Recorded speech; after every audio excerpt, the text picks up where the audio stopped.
fait que il faut que j'ai mon temps aussi avec ma famille. Donc, mais voilà, ce petit condensé va déjà nous ressourcer. Demain, c'est Jumu'ah. Déjà, ça commence ce soir. Alhamdulillah.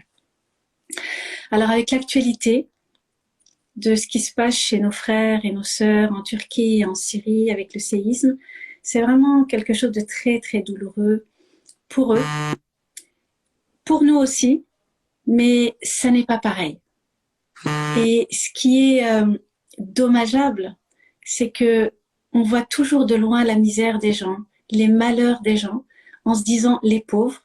Mais réellement, est-ce que on ressent vraiment à l'intérieur de notre cœur, à l'intérieur, qu'est-ce qu'on ressent réellement? Est-ce qu'on s'imagine que à un moment donné, ça pourrait être nous? Est-ce qu'on s'imagine que si on était dans cette détresse, est-ce qu'on viendrait nous aider? Est-ce que on serait soutenu?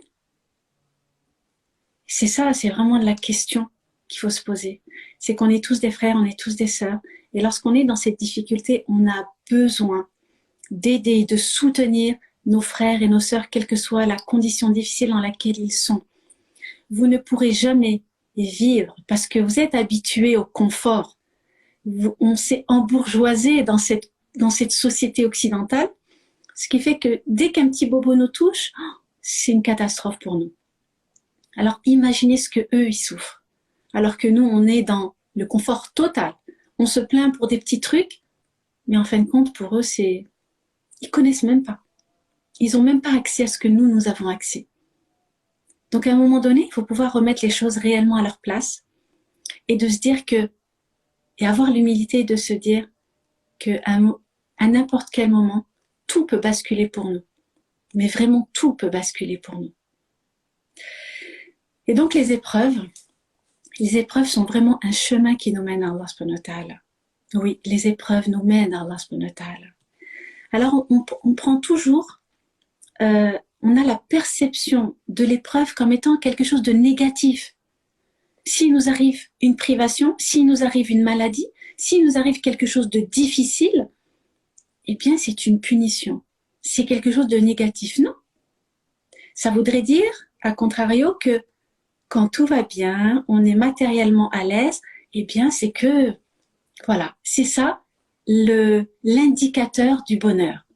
C'est pas l'indicateur du bonheur, le matériel. C'est pas l'indicateur on va dire, de l'agrément d'Allah subhanahu wa ta'ala. Bien au contraire. La difficulté n'est pas une punition. La difficulté n'est pas quelque chose de négatif.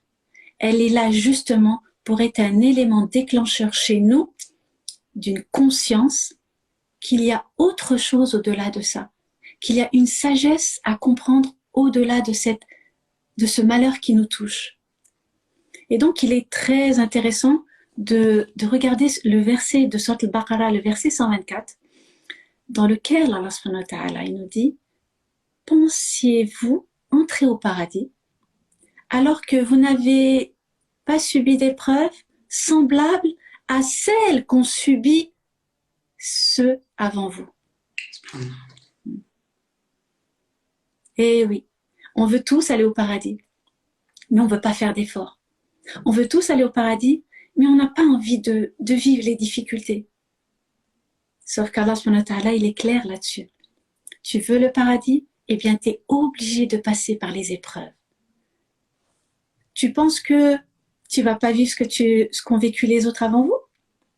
D'autres personnes ont vécu les malheurs, les privations. Et c'est pas les petites privations que nous vivons au quotidien, c'est beaucoup plus.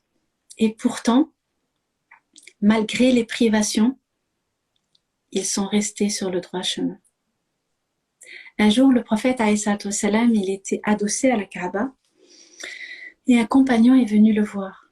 Et il lui dit, Ya Rasulallah. Il était à la Mecque, ils étaient à la Mecque. C'était au moment où les persécutions étaient vraiment très intenses. C'était dur pour les musulmans. Et donc, ce compagnon va voir le prophète alayhi salatu wassalam et il lui dit, Ya Rasulallah, fais une invocation. Demande à Allah de nous soulager de tout ça, de nous donner la victoire. Et là, le prophète alayhi salatu wassalam, il se redresse, rouge de colère. Et là, il lui dit, est-ce que tu te rends compte? C'est-à-dire que, est-ce que vous pensiez que vous allez obtenir le paradis sans avoir vécu ce que les autres ont vécu avant vous? Il y a des personnes qui ont été coupées en deux, et malgré qu'ils aient été coupés en deux, ils n'ont jamais renié leur croyance en Allah. Il y en a qui ont été coiffés avec des peignes de fer sur leur peau, et leur peau, elle s'arrachait. Vous pensiez que vous ne passeriez pas par des épreuves? Les épreuves sont là pour ébranler notre foi, pour voir lequel d'entre nous, eh bien, reste ferme dans sa croyance. Croire en Allah subhanahu wa ta'ala, c'est facile de dire la ilaha illallah. Mais dans l'action, est-ce que nous sommes toujours dans ce la ilaha illallah? Est-ce qu'on est vraiment conscient que tout ce qui gère notre vie, tout ce qui nous arrive au quotidien, ne serait-ce que le fait qu'on se fasse mal avec une aiguille, comme dit le prophète alayhi salatu wassalam, n'est pas l'œuvre d'Allah subhanahu wa ta'ala? C'est Allah qui gère tout et absolument tout. Que vous le vouliez ou non, c'est lui qui gère tout. Vous avez un champ d'action qui vous est propre à vous. Et c'est dans ce champ d'action que vous allez être évalué par Allah subhanahu wa ta'ala. Il y a des choses sur lesquelles nous n'avons pas de pouvoir. C'est Allah qui décide, c'est Allah qui fait. Mais remettre la faute sur autre que nous, ce serait être injuste. Allah nous donne des épreuves, nous impose des choses, et c'est notre responsabilité de réagir en conséquence. Et la réaction que nous devons avoir, c'est Allah, il est le meilleur des garants. La ilaha illallah. Rappelez-vous Ibrahim alayhi salam. Rappelez-vous Ibrahim alayhi salam. Quand il a détruit toutes les statues de son père et qu'il n'en a laissé qu'une seule, la plus grande.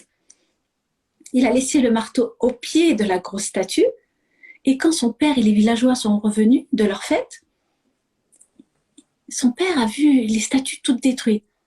Et il a vu le marteau au pied de la grande statue. Et il a bien compris que ce n'était pas la statue qu'il avait faite, qui avait détruit les autres. Il s'est retourné vers son fils, et il lui dit, c'est toi. Et donc il fallait bien le punir. Ils étaient hors d'eux, en colère. Ils ont construit un bûcher énorme, tellement énorme, que personne ne pouvait s'approcher. Donc ils ont dû construire une catapulte pour l'envoyer au milieu du bûcher ardent. Et là, qu'est-ce qui se passe? Quand il est au milieu du bûcher, il disait La ilaha illallah, la ilaha illallah, la ilaha illallah. À ce moment-là, Jibril vient, il lui dit Ya Ibrahim, demande-moi ce dont tu as besoin et je t'exaucerai. Et là, il lui dit, je n'ai pas besoin de toi. Allah me suffit. Voilà.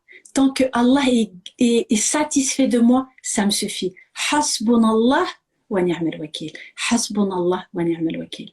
Et à ce moment-là, sa certitude qu'il avait envers Allah subhanahu wa ta'ala, eh bien, a fait que le feu est devenu bardan wa salam. Paix et sérénité. Et c'est ça qui nous manque dans nos vies. C'est d'avoir la certitude, el-yaqin. C'est-à-dire que lorsqu'il nous arrive quelque chose, quel qu'il soit, j'ai perdu mon job, je n'arrive pas à trouver un travail, j'ai posé 280 CV dans toutes les entreprises et je n'ai pas de réponse. Allah t'a pas abandonné. Ça n'est pas la preuve de l'abandon d'Allah. C'est que là, il faut encore demander. Ya Allah. Il y a une chose que l'on oublie, c'est la puissance des invocations. Vous croyez que les invocations, ce sont juste des formules? Vous ne pouvez imaginer la grandeur et le pouvoir des invocations. Quand vous êtes en train d'invoquer Allah subhanahu wa ta'ala, de le glorifier, de le sanctifier, subhanallah, vous ne savez pas à quel point vous êtes protégé et préservé. Attention de croire que l'échec, c'est l'indicateur du mal. Attention de croire que quand il vous arrive une privation, c'est l'indicateur du mal. C'est juste un indicateur de te rapprocher de ton Seigneur. tout simplement. Reviens vers Allah pour trouver la sérénité, pour trouver le contentement, d'être satisfait de ce que l'on a et de ne pas vouloir plus que ce que l'on a. Parce que ce que l'on a, c'est Allah qui l'a décidé. C'est pas vous. Vous croyez que vous avez le pouvoir de posséder tout seul? C'est Allah qui donne. C'est lui, Razzaq. Donc ce que vous avez, c'est lui qui a décidé que vous l'ayez. Si vous n'avez pas, c'est qu'Allah, il sait pourquoi vous n'avez pas. Il sait pourquoi il vous donne ce dont vous avez besoin, la mesure dont vous avez besoin. Pourquoi vous regardez l'autre dans ce qu'il possède? L'autre, eh bien, c'est ce qu'Allah lui a donné. Et c'est une épreuve pour l'autre de posséder.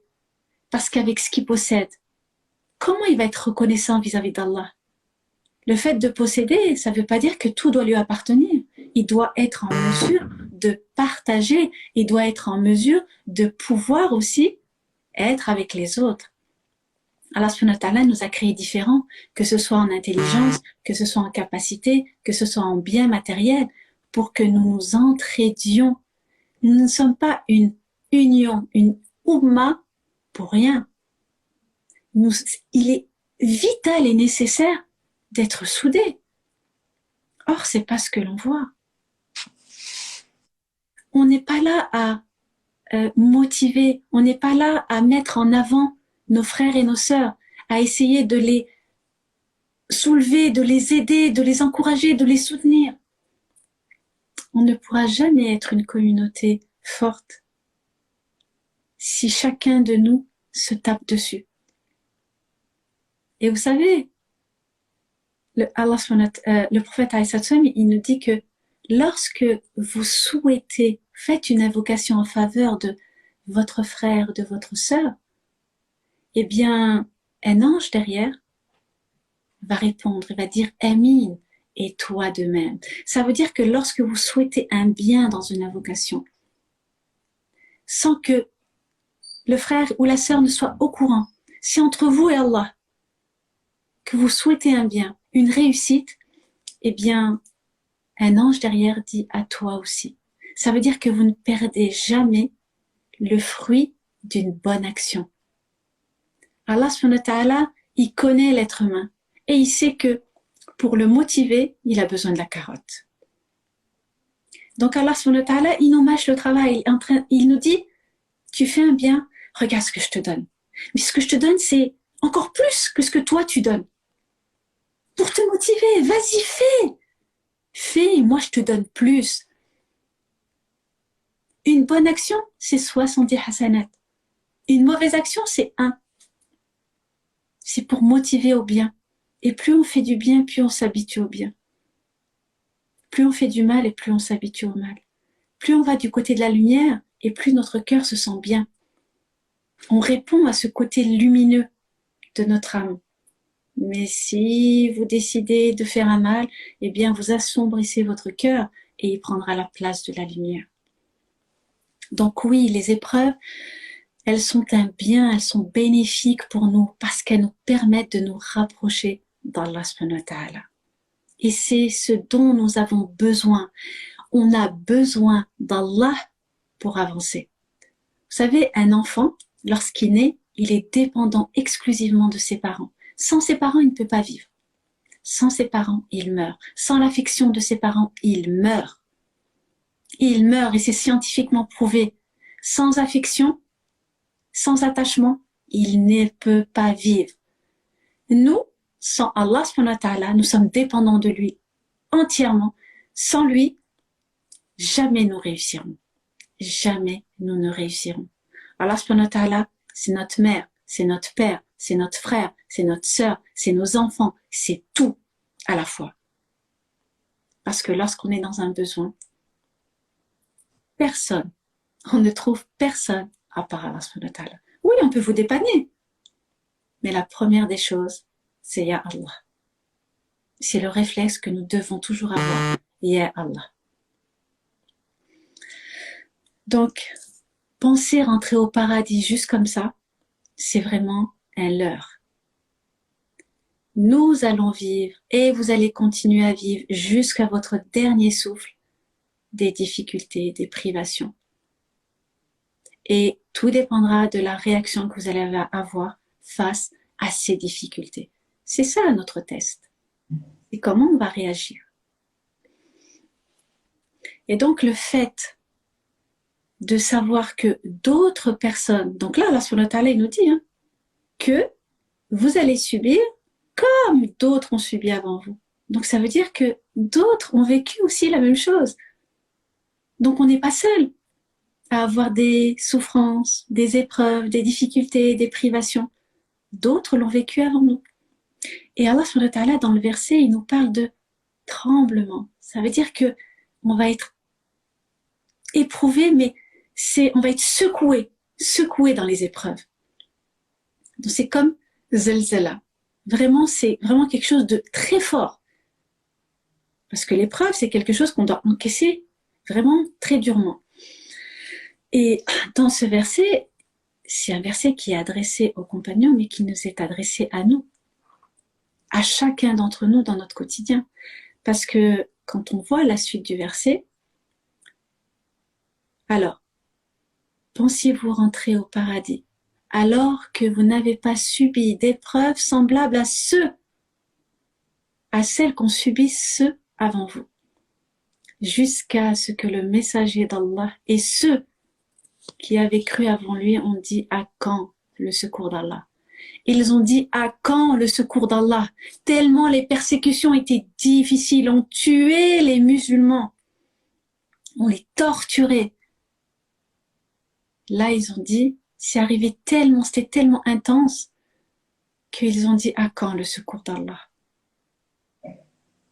Et vous savez, la période mécoise, c'est l'épreuve, c'est l'époque, c'est le temps où ils ont été durement éprouvés, mais c'est là qu'ils ont appris à endurer, qu'ils ont appris que derrière toutes ces épreuves, il y avait une sagesse. Et la sagesse, c'était justement la construction du croyant fort, qui allait, après la mort du prophète alayhi salam, construire et édifier la société musulmane.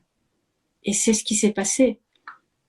Le prophète a éduqué les compagnons qui allaient prendre la suite, qui allaient créer les fondations, qui allaient fonder justement ce qui a rendu lumineux l'âge d'or de l'islam. L'islam a rayonné pendant des siècles sur le monde, tellement les autres ont eu peur, ont craint, mais ont respecté. Parce que lorsqu'on disait les Arabes, c'était quelque chose qui avait de la valeur. Quand on parlait du travail arabe, on savait que c'était du travail de qualité. Maintenant, c'est devenu quelque chose de péjoratif. Quelque chose de, bah oui, on sait que c'est du travail arabe, donc c'est du travail mal fait. Vous vous rendez compte comment on a réduit notre religion? C'est terrible. Donc, une fois que les compagnons ont dit à quand le secours d'Allah, eh bien Allah subhanahu wa ta'ala il répond, certes le secours d'Allah est proche. Ça veut dire que patientez, Allah gère et il sait quand il va vous donner la facilité. Les épreuves, elles peuvent s'enchaîner les unes derrière les autres. Elles peuvent durer un jour, un mois, une année, 5 ans, 10 ans, 15 ans. Et oui, vous avez oublié l'histoire de Yaqub, ce prophète Yaqub. C'est une histoire édifiante. Quand on voit que Allah subhanahu wa ta'ala lui a accordé de ses bienfaits pendant 70 ans. Et un jour, il tombe malade. Et il tombe malade. Tellement malade. Il perd ses enfants, il perd ses biens, il perd sa notoriété, il perd tout. Et il est reconnaissant envers Allah subhanahu wa ta'ala. Comment il ne pourrait pas être reconnaissant alors qu'Allah lui a accordé ses bienfaits? Et maintenant qu'il tombe malade, il va dire à Allah, Ya Allah, tu m'as privé de ma santé, tu m'as privé de tout ça. Il avait une foi qui était tellement forte qu'il était, euh, qu'il était satisfait de l'état dans lequel il était. Alors, il y a aussi un autre message d'espoir d'Allah subhanahu wa ta'ala quand il dit en vérité, le secours d'Allah est proche. C'est un espoir. Ça veut dire que quelle que soit la difficulté que nous sommes en train de vivre, on doit toujours garder à l'esprit que je suis pas toute seule. Je suis pas tout seul. Oui, certes, c'est dur pour moi. J'ai du mal à boucler les fins de mois. Oui, j'ai du mal à donner à mes enfants ce dont ils ont besoin. Je suis malade. J'ai beaucoup de difficultés. Mais c'est vraiment oublier Allah subhanahu wa ta'ala. Donc, on est dans cette dynamique de voilà, je suis dans mon problème. Je suis focalisée dans mon problème. On n'arrive pas à se détacher du problème. Donc, lorsqu'on est dans son souci, on va le garder en tête. On va le garder pendant la prière. Donc, ce qui fait que, au lieu d'être concentré dans la prière, eh bien, notre problème, on va le transférer pendant la prière. On va le transférer pendant tous les moments, tous les instants de mon quotidien. Je vais être là à ruminer. Et donc, ça va se transformer en anxiété et en angoisse. Pourquoi? Parce qu'on a oublié que lorsqu'il nous arrive quelque chose, au lieu de chercher de l'aide à droite et à gauche, eh bien, c'est de demander d'abord à Allah. C'est de s'orienter d'abord vers lui, vers la solution. Et on oublie qu'Allah, c'est la solution. Beaucoup pensent que j'ai demandé, mais ma difficulté est toujours là.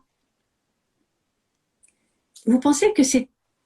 Allez, c'est vrai qu'on est dans une société, on se dit, on est tellement influencé par les films, par les séries, où on appuie sur un bouton et tout de suite tout se transforme comme on a envie.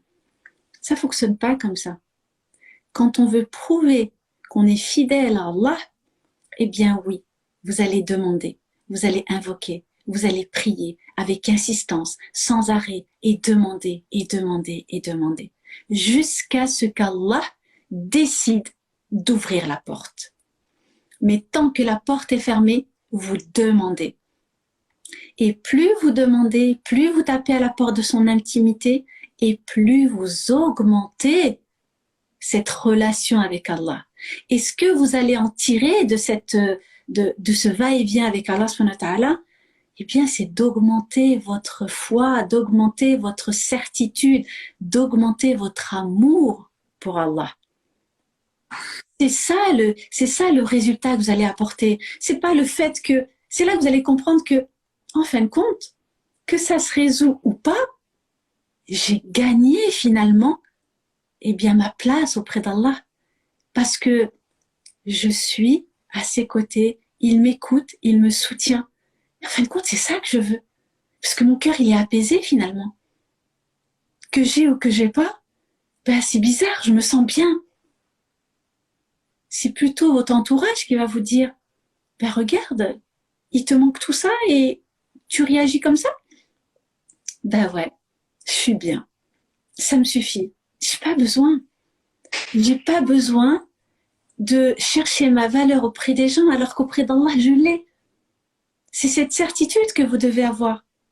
C'est Allah qui vous comble de ses bienfaits au quotidien. Et le plus beau des bienfaits, eh bien, c'est d'avoir sa proximité. Quand vous ressentez de l'apaisement, ne tombez pas dans le piège de penser que vous êtes dans une privation. Allah vous comble à chaque instant de ses bienfaits et nous devons en prendre conscience à chaque instant de notre quotidien. Franchement, je vous invite vraiment à augmenter vos invocations. Plus vous augmentez vos invocations, plus vous êtes en train de remuer la foi que vous avez dans votre cœur. Vous la rendez active, vous la rendez vivante. Votre cœur est vivant à ce moment-là. Et le but de chaque croyance est justement de trouver cet apaisement, cette halawat al-iman, cette douceur de la foi. On est tous en quête de ça. Et lorsque l'on a cette douceur de la foi, gardez-la précieusement, entretenez-la. Et c'est ça qui nous pousse à transformer nos comportements. Ce que le Coran a produit comme transformation auprès des compagnons est extraordinaire. Le Coran est venu justement pour changer les comportements. Et il a opéré sur des personnes qui avaient des caractères qui étaient forts, des changements phénoménaux. Ils sont devenus les meilleurs des hommes. Des hommes à qui on a annoncé le paradis avant même leur mort. C'est pour vous dire à quel point ils se sont attelés dans ce chemin de transformation.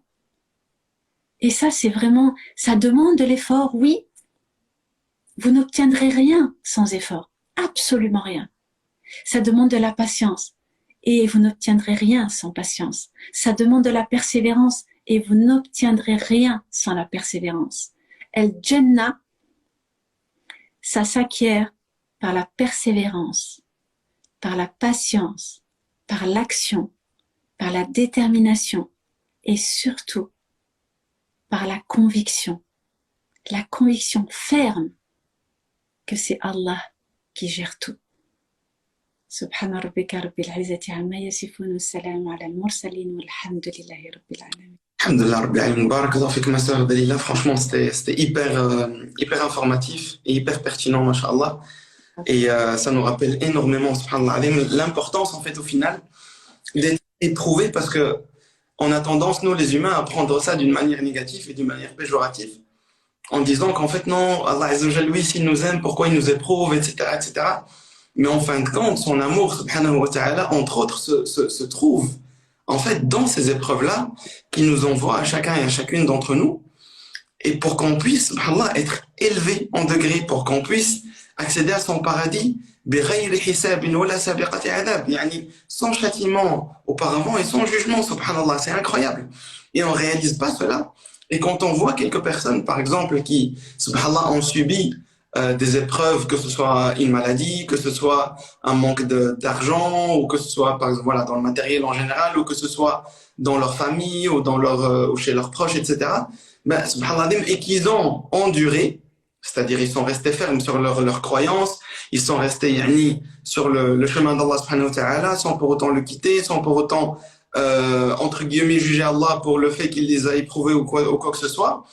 Ah ben, subhanallah al-azim, ce sont ces gens-là qu'on admire le plus. Ce sont ces gens-là en fait qui nous ont montré carrément que en fait l'amour d'Allah Azza wa Jal, c'est pas nécessairement que hors épreuve, mais c'est d'autant plus en fait pendant les épreuves. Et c'est là où on voit aussi on va dire le degré de notre foi, subhanallah al-azim, à tout un chacun.